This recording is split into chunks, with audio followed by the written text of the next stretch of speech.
여기 화면에 등장하는 노트는요, 530여 년 전 레오나르도 다빈치가 자신의 생각을 적기도 하고 관찰한 것을 스케치도 하며 적은 노트입니다. 이 노트는 지금부터 30년 전 1994년도 우리가 잘 아는 빌 게이츠에게 경매로 팔립니다. 얼마쯤 팔렸을까요?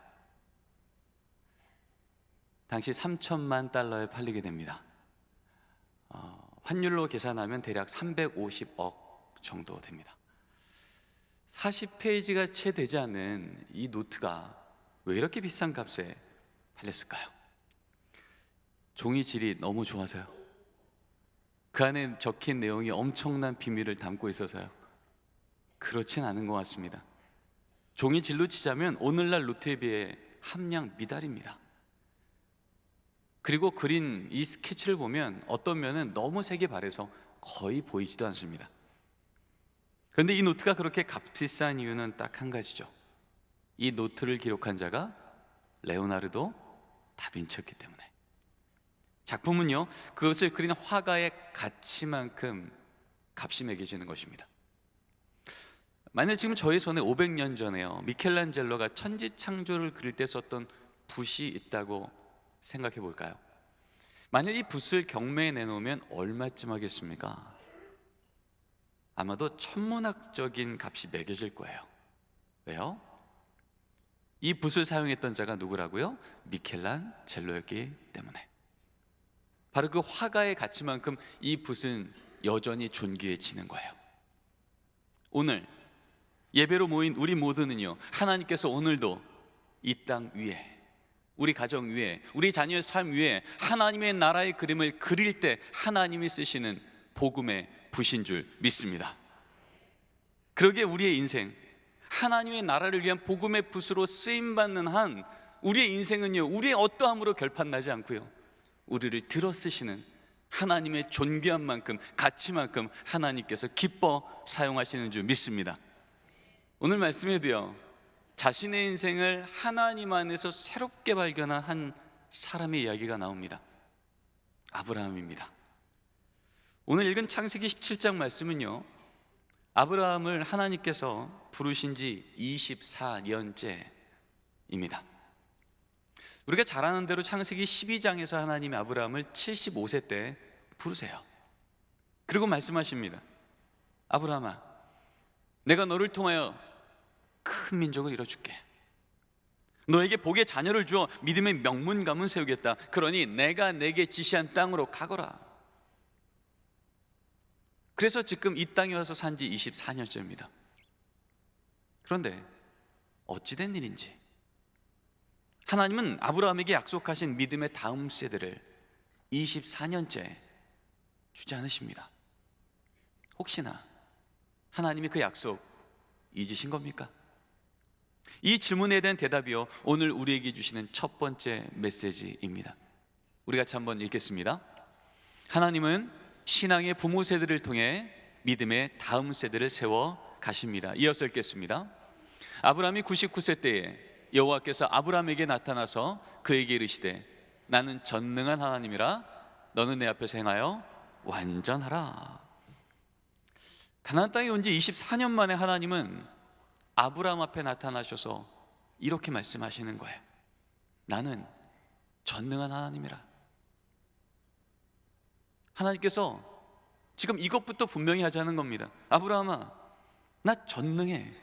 나 24년 전에 너에게 약속했던 그 약속 잊지 않고 있단다. 그러면서 이어서 말씀하십니다. 너는 내 앞에서 행하여 완전하라. 너는 내 앞에서 행하여 라고 하는 이 문장은요, 히브리 단어 히트, 할레크, 레파나이라는 단어예요.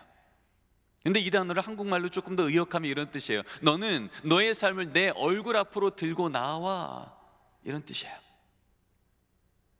여러분, 그렇다면 지금 하나님 보실 때 지금 아브라함의 삶이 하나님의 얼굴 앞에 있다는 것입니까? 피하고 있다는 것입니까? 피하고 있다는 거예요.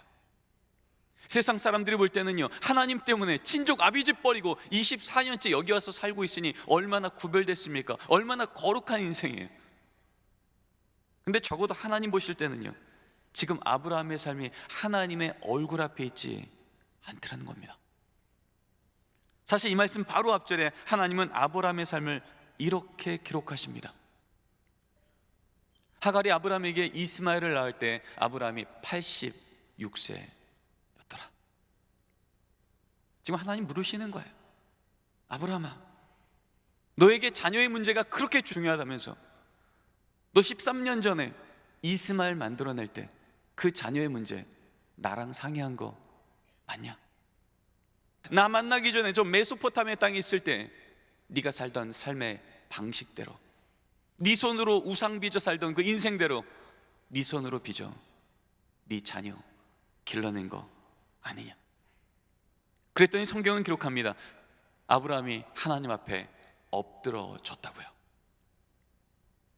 여기서 엎어졌다는 얘기는요, 단지 아브라함이 육체만 하나님 앞에 엎어진 게 아니고요, 영적으로 항복했다는 얘기입니다. 그동안 하나님 앞에 가졌던 원망이요, 의심이요, 질문이요, 하나님 뭡니까? 하나님 때문에 여기까지 왔는데 왜 약속대로 다음 세대에 안 주십니까? 근데 하나님의 음성 한번 듣고 나니까 이제 아브라함이 하나님 앞에 완전히 엎드립니다. 그리고 그렇게 하나님 앞에 엎드린 아브라함에게 하나님은 이제 새로운 사명을 주십니다. 그 사명의 음성이 오늘 주신 두 번째 메시지입니다. 같이 한번 읽겠습니다. 우리가 아브람에서 아브라함 될 때 하나님의 역사는 다시 시작됩니다. 이어서 읽겠습니다. 이제후로는 내 이름을 아브람이라 하지 아니하고 아브라함이라 하리니 이는 내가 너를 여러 민족의 아버지가 되게 함이니라. 고대 근동시대에는요, 그 사람의 이름은 그 사람의 정체성입니다. 하나님께서 아브람 말고 아브라함 하자는 것입니다. 아브람은요, 존경받는 자란 뜻입니다. 한 집안 안에서, 한 가정 안에서 존귀한 아버지로 사는 것이 그 사람의 인생의 정체성이요, 세상적으로 보면 별로 나쁘지 않아요. 괜찮아요. 그런데 하나님 말씀하시는 겁니다. 그 아브람으로 안 되겠다는 겁니다. 하나님께서 24년 전에 주었던 그 믿음은, 그리고 그 믿음과 함께 주셨던 그 재산과 그 리더십과 그 땅은 그저 우리 가정, 내 자녀, 내 소유에만 관심 갖고 사는 인생으로는요, 하나님께서 이 아브람을 통해서 정말 이루고자 했던 이 나라, 이 민족을 하나님의 나라로 세워가기에는요, 그 믿음의 지경이 너무 좁다는 거예요. 그걸로 안 되겠다는 거예요. 아브라함이요, 열방의 아비요, 오늘도 이 땅 위에, 이 나라 위에 하나님의 나라를 세우기 원하는 하나님의 마음과 뜻을 갖고 살아가는 인생, 그것이 내 인생의 방향이요, 내 인생의 깃발이 되는 그 믿음의 아비로 다시 일어서라는 거예요. 그 믿음의 지경이 넓은 그 땅 위에 하나님은 하나님의 믿음의 다음 세대를 세우길 원하신다는 겁니다. 똑같은 말씀을 하나님은 사례한테 하십니다. 사례야, 너 사례하자. 사례는요, 공주라는 뜻이 있습니다. 공주요, 나만 섬김받고 나만 도움받고 내가 갖고 싶은 거 취한다고 아무도 뭐라 하지 않아요. 그런데 하나님은 오늘 사례에게 새로운 이름 갖자는 겁니다. 공주의 사례가 아니라 열방의 어미 사라 되라는 것입니다. 여러분, 아내가 결혼해서요, 공주처럼 사랑받고 공주처럼 섬김받는 거 참 귀한 일입니다. 참 복된 일입니다. 그런데요, 그렇게 공주처럼 살던 그 아내도요, 자녀 한 명만 태어나면 그 인생의 기쁨과 그 인생의 방향이요, 이제 나로부터 자녀로 바뀌는 거 우린 경험합니다. 예전에는요, 나 저거 먹고 싶어였는데요, 자녀 태어나자마자 나 이거 내 자녀 먹이고 싶다고요. 나 저거 입고 싶다였는데요, 이거 내 딸 입히고 싶다고요. 지금 하나님 그 말씀하시는 겁니다. 하나님께 기도해도 늘 내 관심, 내 소유, 우리 집, 나의 것에만 매몰되어 있던 그 인생으로는 안 되겠다는 것입니다. 그 이기적인 신앙으로는 안 되겠다는 거예요. 왜요? 그 이기적인 신앙의 등으로는 믿음의 다음 세대를 주어도 그 어미를 통해 배우는 신앙의 끝이 어떻게 될지 아셨기 때문입니다. 그래서 하나님 말씀하시는 겁니다. 그런 이기적인 신앙만으로는 내가 믿음의 다음 세대 이삭 줘도 또 이스마엘 될걸. 그러니 이제 사례 말고 사라, 열방의 어미요, 오늘도 이 땅을 하나님의 나라로 세우기 위해 하나님, 우리 가정과 우리 자녀를 어떻게 인도해야겠습니까? 어떻게 쓰시겠습니까? 늘 무릎으로 엎드리는 그 어머니 사라 되라는 겁니다. 늘 하나님의 나라를 위하여 가족을 품고 자녀를 품고 이웃과 나라와 열방을 품는 바로 그 어머님의 밑에서 진짜 이 시대를 하나님의 나라로 세우는 믿음의 다음 세대가 세워지는 줄 믿습니다. 우리를 통해 다시금 믿음의 다음 세대를 우리 가정 위에, 우리 교회 위에, 이 시대 위에 힘있게 세우기 원하시는 우리 하나님, 이 아침 우리에게 오늘 말씀을 통해 새로운 이름의 사명을 주시는 줄 믿습니다. 여러분, 우리나라의 최대 종교가 뭔지 아시죠? 대학교죠. 여러분 아시잖아요. 여러분 수능시험 치는 날 보십시오. 내 자녀 저 대학 저 과에만 들어가면 그 인생 안전하겠네. 거꾸로요, 그 대학 떨어지면 마치 그 인생도 엎어진 것이냐. 믿음의 부모마저 함께 그렇게 엎어져 있진 않습니까? 여러분 2000년 전부터 우리 그리스도인의 이름은요, 저들은 부활의 증인이라, 헬라어 마르투스요.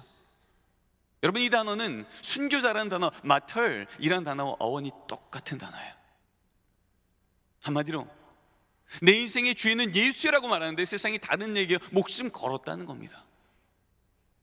내 자녀 인생 가운데 예수가 주인 되어야 되는데 예수의 이름보다 높아진 것들을 갖다 대기 시작할 때 목숨 걸어 내 자녀에게 예수의 이름을 전했던 자, 그들이 바로 그리스도인이었다는 거예요. 그래서 오늘도 하나님은요, 믿음의 부모 아브라함과 사라의 이름을 바꾸신 뒤 그에게 곧 자녀를 주시며, 아직 이삭이 태어나지도 않았는데 아브라함 앞에 다시 나타나셔서 이렇게 선언하십니다. 내가 그로 그 자식과 건숙에게 명하여 여호와의 도를 지켜 의와 공도를 행하게 하려고 그를 택하였나니. 지금 하나님 말씀하시는 겁니다. 아브라함아, 잊지 말거라. 내가 너에게 24년 전 믿음 주고 재산 주고 리더십 주고 이 땅 주었던 이유는 세상 사람들보다 더 많이 취하고 더 많이 누리라고 준 게 아니라 너를 통하여 하나님이 보이지 않는 이 시대 가운데 여호와의 의와 공도를 행하는 다음 세대를 세우고 싶어서, 너의 자녀와 내 자녀가 속한 그 권속이, 그 학교가, 그 일터가, 그 공동체가 여호와의 의와 공도를 행하는 것을 내가 보고 싶어 너를 불렀단다. 여러분, 우리 하나님, 우리가 이 목적을 잊지 않고 오늘도 살아간다면, 우리 자녀 세대를 그렇게 기르기를 주 앞에 결단한다면, 우리 하나님 믿음의 부모를 통해 원래 디자인하셨던 목적대로 우리 자녀 세대가 여호와의 의와 공도를 지키는 것을 우리 눈으로 목도하는 감격스러운 은혜가 우리 삶의 전체 가운데 이어지게 될 줄 믿습니다. 그러면 어떻게 해야 우리는 우리 자녀의 삶에 여호와의 의와 공도를 행하는 자의 삶을 살게 인도하는 부모가 될 수 있을까요? 이것이 오늘 우리에게 주시는 마지막 메시지입니다. 같이 한번 읽겠습니다. 자녀는 부모 삶의 등을 통해서 신앙을 배웁니다. 이어서 읽겠습니다. 오늘 내가 명하는 이 말씀을 너는 마음에 새기고 내 자녀에게 부지런히 가르치며 집에 앉았을 때든지 길을 갈 때든지 누워있을 때든지 일어날 때든지 이 말씀을 강론할 것이며. 여러분 너무나 잘 아시는 말씀이에요. 하나님의 권하심으로 출애굽하여 40년 만에 드디어 이제 가나안 땅을 눈앞에 둔 때입니다. 이제 요단강만 건너면 이 가나안 땅을 들어가기 바로 전인데 어찌된 일인지 하나님이 모압 평지 앞에서 부모 세대의 걸음을 꽤 오랫동안 멈추십니다. 그리고 이렇게 말씀하십니다. 이스라엘아, 너희 부모 세대야, 내가 너와 내 자녀 세대에게 약속한 대로 저 땅 분명히 준다. 그런데 이거 하나 분명히 하자. 오늘 내가 내게 명한 이 말씀을 어디에 새기라고요? 머리에 새기고요?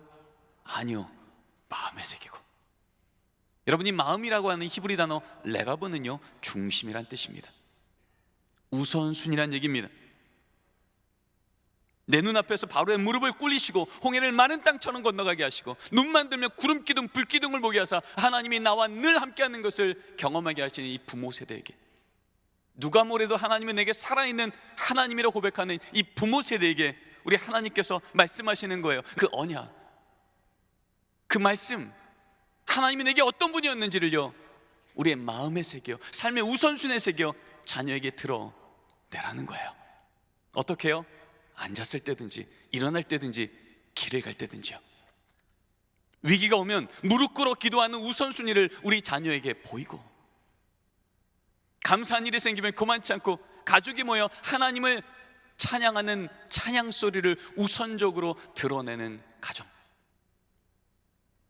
그래서 그렇게 무릎 꿇어 기도했던 그 사건 가운데 하나님의 때가 될 때, 하나님이 아닌 것 설명할 수 없는 기적 같은 사건을 또 우리 가정 가운데 임하여 주시면, 이것을 보는 우리 자녀, 이전까지 귀로 듣던 교리의 하나님이 아니라 오늘 하나님은 내게 살아있는 하나님이라고 고백하게 되는 줄 믿습니다. 그러면 우리 자녀, 위기가 오면 나도 모르게 우리 부모를 통해 왔던 것처럼 무릎 꿇어 기도하는 청년이 되며, 감사한 일이 생기면 두 손 들어 하나님을 찬양하는, 하나님이 아무리 복에 복을 주어도 걱정 없는 믿음의 용장이 되는 줄 믿습니다. 믿음은 그렇게 전해지는 겁니다. 자녀는 그렇게 부모의 신앙의 등을 통해 신앙의 문법을 배우는 겁니다. 아, 위기가 오면 무릎 꿇는 거구나. 무릎 꿇으면 하나님 역사해 주시는 거구나. 하나님이 함께 하시면 우리 부모의 삶처럼 그 삶의 끝은 늘 안전하고 영광되는 것이구나. 그래서 하나님은요, 적과 꿀이 흐르는 그 땅을 바로 앞에 두고도요, 하나님은 그 땅을 먼저 보여주기가 아니라 그 땅을 허락하신 하나님을 그 자녀 세대에게 먼저 보여주길 원했던 거예요.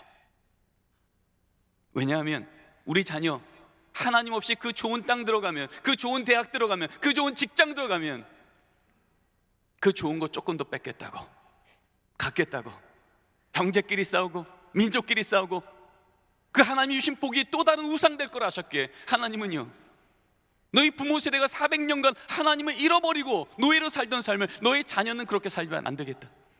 너희 자녀만큼은 내게 준 이 복을 우상으로 삼지 않고 이 복을 주면 줄수록 하나님이 내 삶 가운데 이렇게 살아계신다, 하나님을 찬양할 이유로, 하나님의 믿음의 용장으로 복된 자녀로 내가 세우기를 원한다고 부모 세대에게 삶의 등으로 자녀에게 하나님을 드러내라고 오늘 우리에게 불러주신 줄 믿습니다. 2000년 교회 사는 우리에게 이렇게 증언합니다. 그리스도인은 예비 사형수라고 불렸던 그 초대교회요, 성 크리소스톰, 알렉산드레 클레멘트, 성 어거스틴, 우리가 알고 있는 초대 교부요, 담임 목사님이요, 이분들이 목회 지침서를 통해서 공통적으로 썼던 문장이 이렇게 나옵니다. 믿음의 가정마다 거룩한 의례가 거기에 있었다.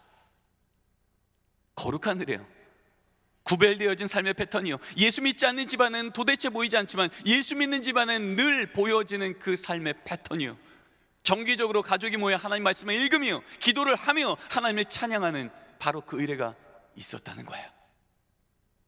이 하나님의 주인 되심을 고백하는 그 가정 위에 천년의 로마는 무너지고 그 땅에 주님의 몸된 교회는 다시 일어서게 된 줄 믿습니다. 500년 전 종교개혁이요, 마틴 루터는 이렇게 선언합니다. 믿음의 부모가 영적 구원을 위해 책임져야 하는 우선적 대상은 바로 자녀다. 우리가 책임져야 될 많은 영적 구원의 대상이 있지만 적어도 믿음의 부모에게 있어서 내 자녀는 가장 우선적으로 하나님이 내게 맡긴 대상이라는 것입니다. 100년 전 1922년도 조선 예수교 장로교회 헌법에는요 이렇게 기록이 됩니다. 가정예배는 집안마다 반드시 힘쓸지니 아침과 저녁으로 기도하며 성경 보며 찬송을 할지니라. 여러분, 헌법입니다.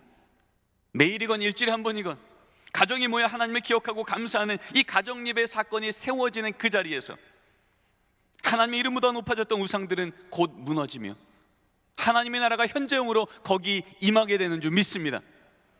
성경은요 믿음의 자녀를 어린 감람나무라고 알려주십니다.